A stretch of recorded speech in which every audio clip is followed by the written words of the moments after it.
철학과 역사 사상에서 헤겔과 마르크스는 서양 사유에 깊은 영향을 미친 거장들입니다.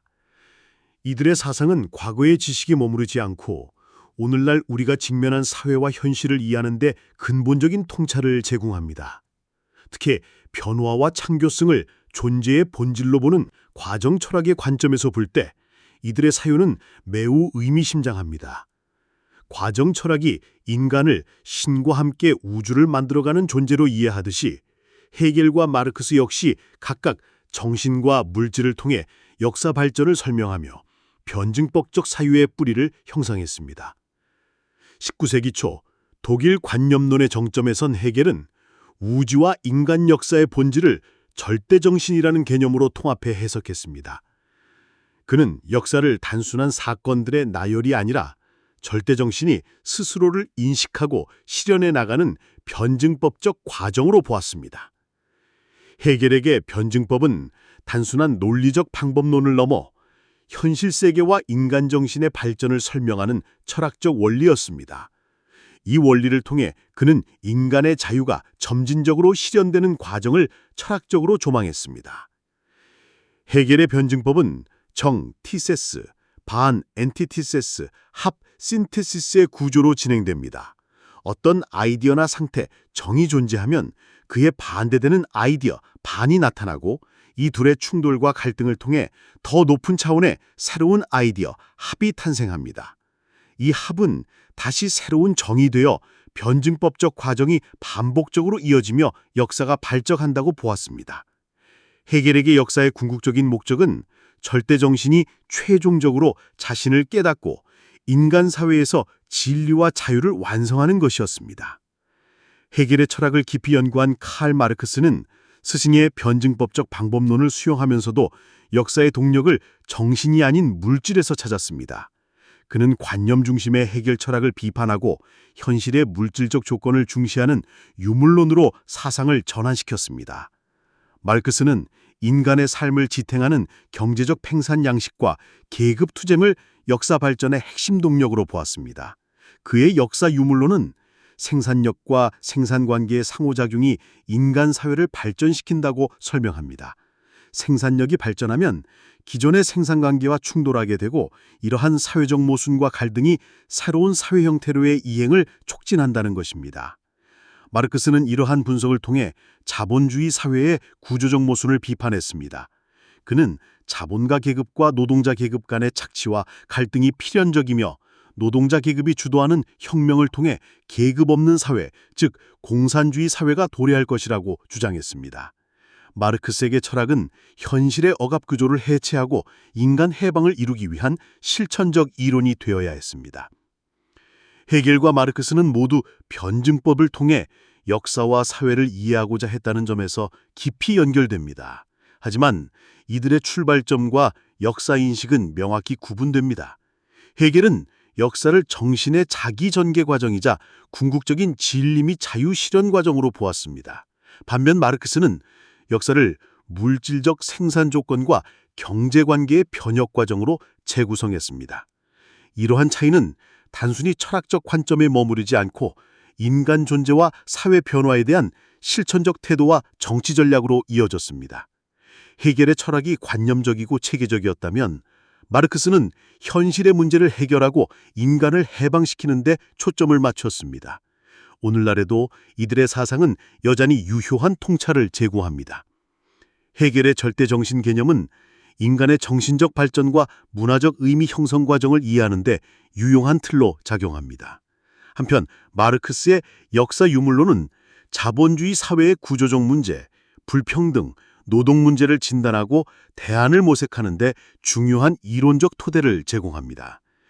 헤겔과 마르크스의 사상을 비교하고 분석하는 것은 단순히 과거의 철학적 논쟁을 살펴보는 것을 넘어 현대 사회를 깊이 있게 이해하고 변화시키는 데 필요한 근본적인 사유의 틀을 제공합니다. 이들의 변증법적 사유는 사회과학, 정치철학, 경제학, 문화통 등 다양한 분야에서 핵심적인 분석 도구로 활용됩니다. 오늘은 유럽 철학의 거장이자 어쩌면 가장 난해한 철학자일지도 모르는 게오르크 윌헬름 크리드리히 헤겔에 대해 이야기해 보려 합니다. 헤겔은 루터교 목사가 되기 위한 공부를 시작했지만 결국 기독교 교리를 자신만의 거대한 철학 체계로 재해석하며 세상을 놀라게 했습니다. 그의 철학은 복잡한 퍼즐 같지만 그 조각들을 하나씩 맞춰가다 보면 우주와 신, 그리고 우리 존재에 대한 놀라운 통찰을 발견하게 됩니다. 게오르크 윌헬름 프리드리히 헤겔은 유럽 철학의 흐름을 바꾼 중요한 인물입니다. 그는 한때 루터교 목사가 되려 했지만 결국에는 기독교를 자신의 철학 체계로 해석하는 독특한 길을 걸었죠. 그의 철학은 절대정신이라는 개념을 바탕으로 합니다. 여기서 절대정신이란 우주 전체에 스며들어 있는 거대한 정신적 존재를 말해요. 헤겔은 이 절대정신이 스스로를 표현하고 실현하는 과정이 바로 우리가 살고 있는 현실, 즉 우주라고 주장했습니다. 마치 화가가 자신의 생각을 그림으로, 음악으로 감정을 표현하듯이 절대정신도 우주를 창조함으로써 자신의 본질을 드러낸다는 거죠. 헤겔의 사상은 이 한 문장으로 요약할 수 있습니다. 모든 현실은 절대정신의 자기 표현이다. 이 말은 우주가 단순히 신이 뚝딱 만들어낸 존재가 아니라는 뜻입니다. 오히려 우주는 신이 자신의 본질을 드러내기 위한 필연적인 방식이라고 보았죠. 헤겔은 이렇게 설명합니다. 마치 화가가 자신의 생각을 그림, 음악, 춤으로 표현해야만 온전한 예술가가 될 수 있듯이 신도 자신의 신성한 생각을 우주를 창조함으로써 표현해야만 완전한 신이 될 수 있습니다. 헤겔에게 우주가 없다면 신은 결코 온전한 신이 될 수 없는 존재입니다. 따라서 왜 신은 우주를 창조했는가라는 질문에 대한 헤겔식 대답은 간단합니다. 신이 온전히 존재하기 위해서다. 우주는 신의 자기 실현 과정의 일부이며 어떻게 보면 신의 일부이기도 합니다. 헤겔은 이 자기 표현의 과정에서 절대정신이 세 가지 근본적인 단계를 거친다고 설명합니다. 이는 마치 사람이 자신을 알아가는 여정과도 같습니다. 첫 번째 단계, 본질적 존재, 사인 안식. 이 단계는 아직 현실로 드러나지 않은 신의 정신 속에 있는 모든 가능한 이념의 총합입니다. 마치 아직 싹을 틔우지 않은 씨앗이 가진 무한한 잠재력과 같습니다.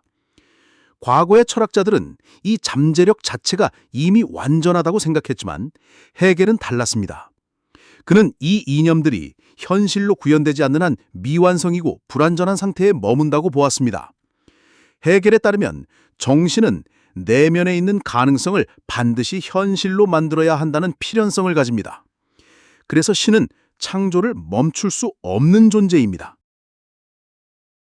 두 번째 단계, 명확한 자기 존재, Geist für sich. 이 단계에서 신은 실제로 우주를 창조하여 자신의 이념을 현실로 만듭니다. 신의 정신 속에 있던 생각이 물질적 우주라는 객관적인 형태로 나타나는 것이죠. 이로써 신은 자신을 객체로 인식할 수 있게 되지만 동시에 이 창조물들은 신으로부터 분리되고 소외된 존재가 됩니다. 헤겔은 이 과정을 케노시스, 즉 자기 비움이라고 불렀는데 이는 신이 스스로 통제력을 일부 포기하고 피조물이 자신의 길을 가도록 허락하는 것을 의미합니다. 이 우주는 신의 거울이자 동시에 신의 자기 소외를 보여주는 증거입니다.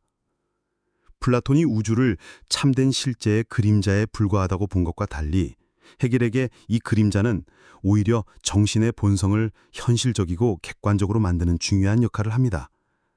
하지만 이 객체들은 신으로부터 분리되었기에 신을 불완전하게만 인식하고 때로는 타락의 상태에 빠지기도 합니다. 세 번째 단계, 자기 내외 통합 정신, Geist an und für sich. 마지막 단계는 타락한 우주가 다시 절대 정신과 화해하고 통일되는 단계입니다. 시간 속에서 나타나는 모든 불완전함과 모순, 갈등이 더 높은 조화 속에서 절대 정신의 의식으로 통합됩니다. 역사의 모든 투쟁과 발전이 정신의 삶 속으로 흡수되어 모든 고통이 초월됩니다. 정신은 이 과정을 통해 자신을 객관적으로 보고 타자였던 우주를 자신의 일부로 다시 인식합니다.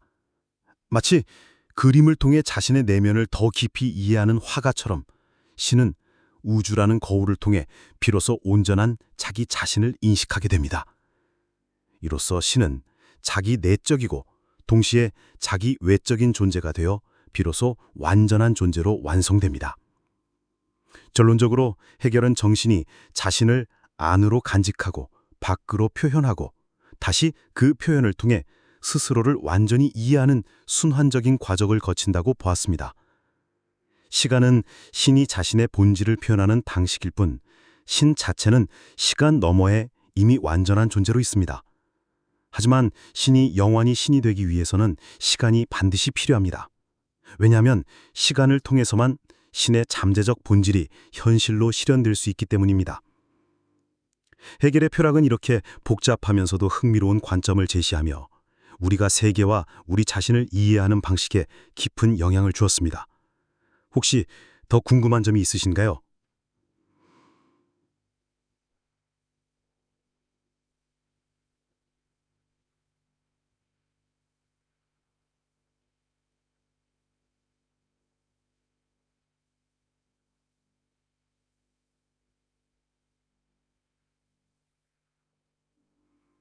헤겔은 이 과정이 역사적 시간 속에서 일어났다고 보았지만 신이 시간이 지남에 따라 점점 더 발전하는 존재라고 생각한 것은 아닙니다.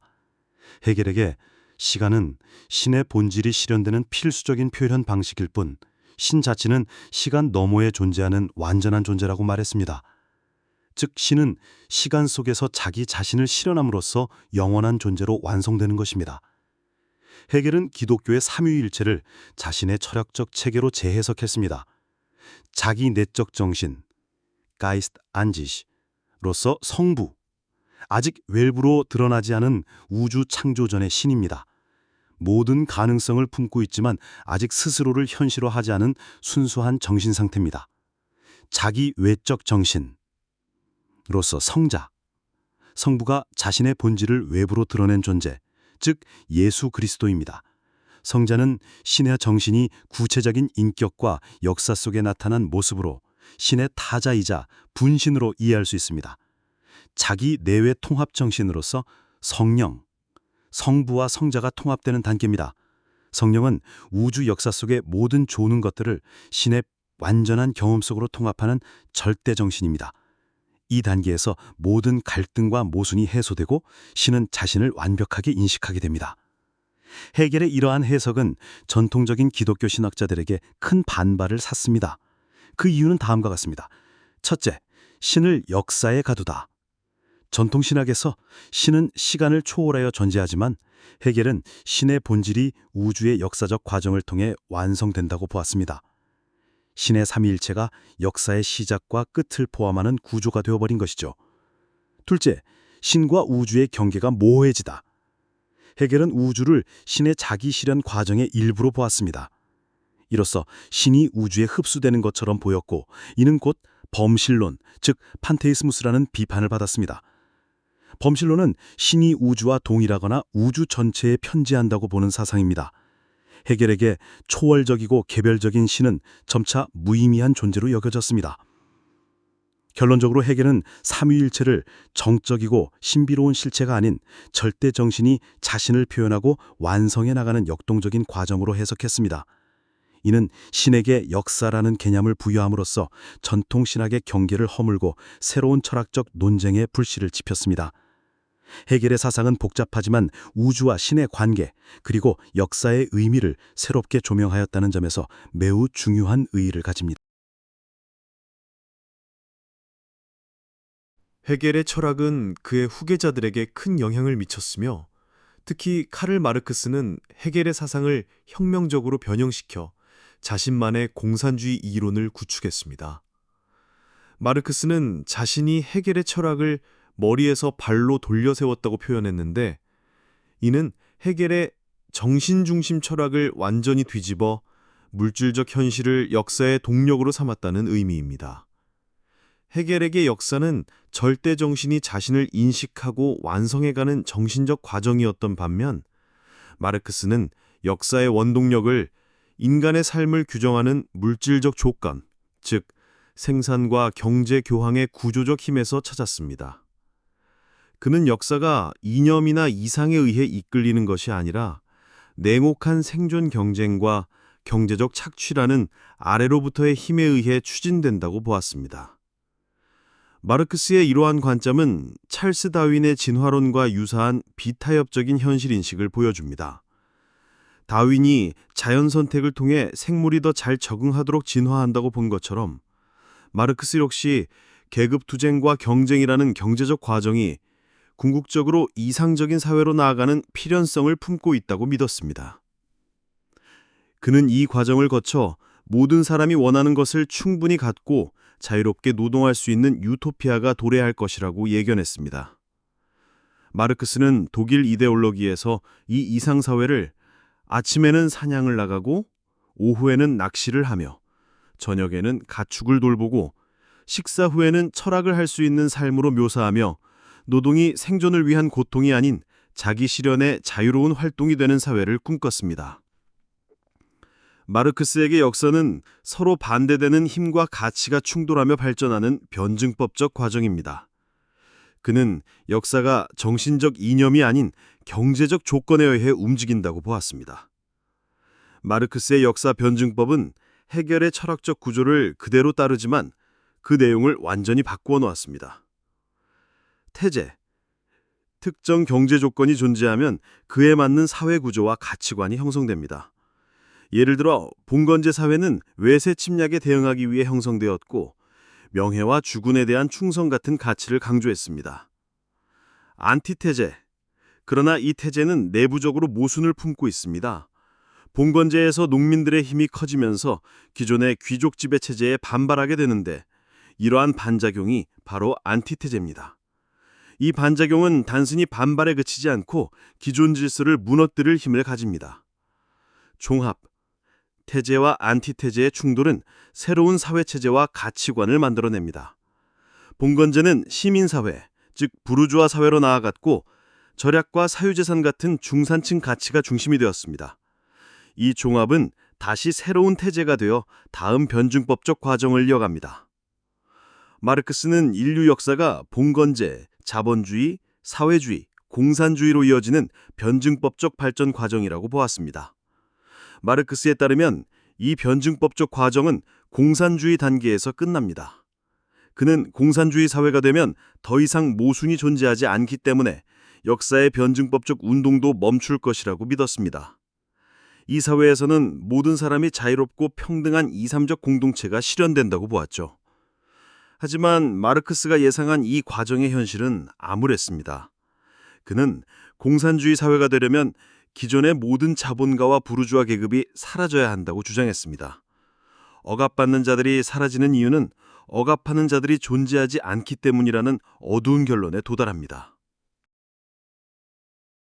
마르크스주의는 헤겔의 추상적인 철학을 현실 세계의 문제로 끌어내려 혁명적인 사상으로 탈바꿈시켰습니다.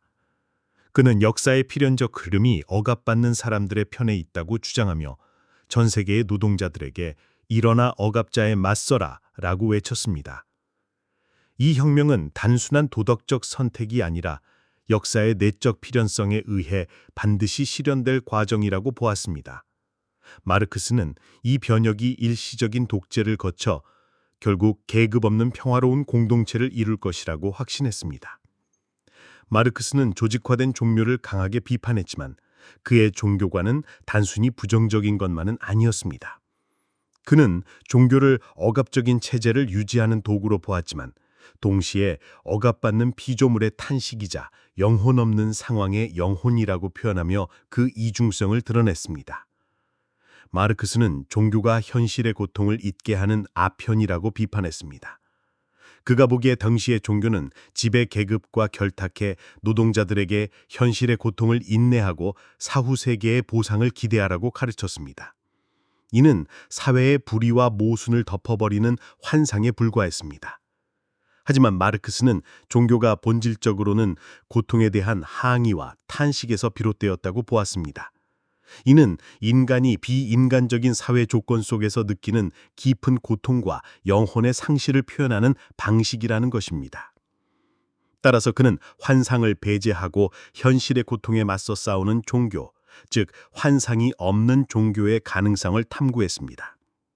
마르크스 이러한 생각은 그가 유대인으로 태어난 배경과 관련이 있습니다. 그의 사상은 오히려 구약 성경의 전통과 놀라울 정도로 유사한 특징을 보입니다. 첫째, 현세적 해방. 구약 성경은 죽음 이후의 삶보다는 이집트 탈출과 같은 현실 세계에서의 해방과 정의를 강조합니다. 이는 마르크스가 이 땅에서의 구원과 해방을 추구한 것과 맥을 같이 합니다. 둘째, 사회적 비판. 구약의 예언자들은 권력의 남용과 사회적 불의를 강하게 비판하며 사회개혁을 외쳤습니다. 마르크스 역시 자본주의의 부조리와 착취를 고발하며 변혁을 주장했습니다. 셋째, 역사적 질서. 예언자들이 꿈꾼 메시아 시대는 하늘나라가 아닌 이 세상에 도래할 새로운 역사적 질서였습니다. 마르크스 역시 변증법적 과정을 통해 새로운 사회 질서인 공산주의가 필연적으로 도래할 것이라고 믿었습니다. 마르크스의 사상은 환상 없는 종교로서의 특징을 가집니다. 그에게 이념은 단순히 위로를 주는 것이 아니라 현실을 변화시키는 실천적 신념입니다. 이 신념의 예언자는 마르크스 자신이었고 선민, 즉 공산주의 사회를 앞서 실현할 혁명적 조직인 공산당이었습니다. 마르크스는 역사의 필연성이 노동자들 편에 있다고 외치며 그들에게 혁명에 동참하라고 촉구했습니다. 이 혁명은 단순한 도덕적 선택이 아니라 역사의 내재된 흐름에 따르는 운명적인 과정이라고 보았습니다. 이러한 관점은 헤겔의 추상적인 철학을 사회적 메시지와 실천적 동기를 가진 강력한 사상으로 변모시켰습니다. 마르크스주의는 20세기에 큰 영향을 미쳤지만 그 역사적 실험은 참참한 실패로 끝났습니다. 마르크스가 비판했던 종교보다 더 많은 폭력과 학살을 저질렀다는 점에서 그 사상이 20세기를 위한 좋은 지침이 되지 못했음이 드러났습니다. 마르크스는 정신을 제거하고 경제적 필연성에만 집중했습니다. 그 결과 그의 사상에는 도덕적 제한이 사라졌습니다. 마르크스에게 도덕은 단지 경제 구조 위에 떠있는 표면적인 거품에 불과했기 때문에 혁명을 위한 폭력은 도덕적으로 정당화될 필요가 없었고 이는 공포를 강제하는 독재 체제로 이어졌습니다. 이러한 모순은 마르크스 사상 자체의 내적 긴장에서 비롯됩니다. 그는 가장 가난한 이들을 위한 자유를 꿈꿨지만 그가 제안한 혁명 방식은 아이러니하게도 그들을 돕기는커녕 전례 없는 폭력과 파괴를 가져왔습니다. 마르크스는 역사적 필연성에 대한 맹목적인 신념과 도덕을 무시하는 태도를 결합했고 이로 인해 인류는 큰 혼란을 겪었습니다. 마르크스주의에 대한 반동으로 파시즘이 등장했습니다. 마르크스가 부르주아 도덕이라 비판했던 가족, 사유 편한 전통을 거부하자 파시스트들은 이와 정반대로 민족, 권위에 대한 복종, 공동체에 대한 개인의 복속을 강조했습니다. 파시스트 역시 자신들의 이론적 근거를 헤겔에게서 찾으려 했습니다. 헤겔이 특정 민족에게 역사적 사명이 있다고 주장하고 위대한 지도자가 역사를 이끈다고 말한 부분을 악용했습니다. 이는 위대한 인간 또는 초인이 약자를 지배하며 인류를 이끌 운명이라는 위험한 사고로 이어졌습니다.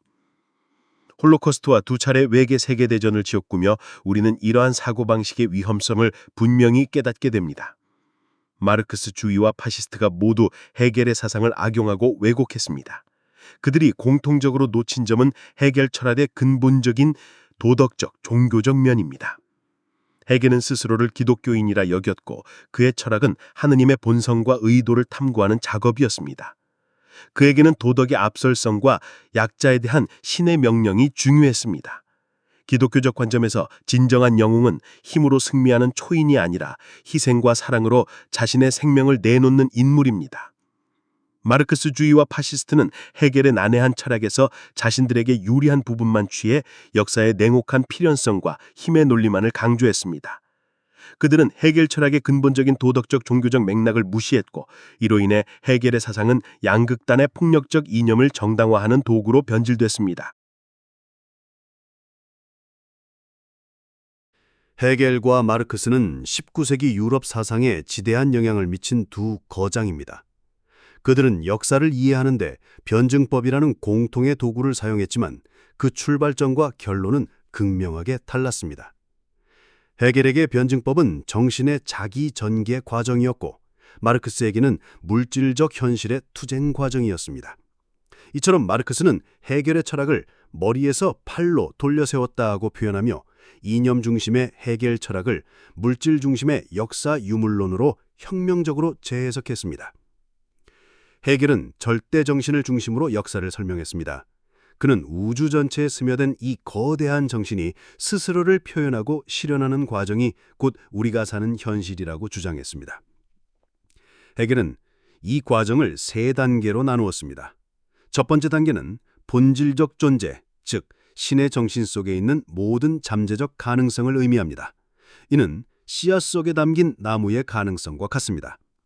두 번째 단계는 명확한 자기 존재, 즉 잠재력이 우주라는 타자로 구현되는 과정입니다. 이 단계에서 정신은 자신을 객체로 인식하지만 동시에 자신으로부터 분리되고 소외됩니다. 마지막 단계는 그 타자 속에서의 자기 존재, 즉 분리되었던 우주가 다시 절대 정신과 화해하고 통합되는 최종 단계입니다. 이 단계에서 정신은 비로소 자신을 완벽하게 인식하며 완전한 존재로 완성됩니다. 헤겔은 기독교의 삼위일체 교리도 이 변증법적 틀로 해석했습니다.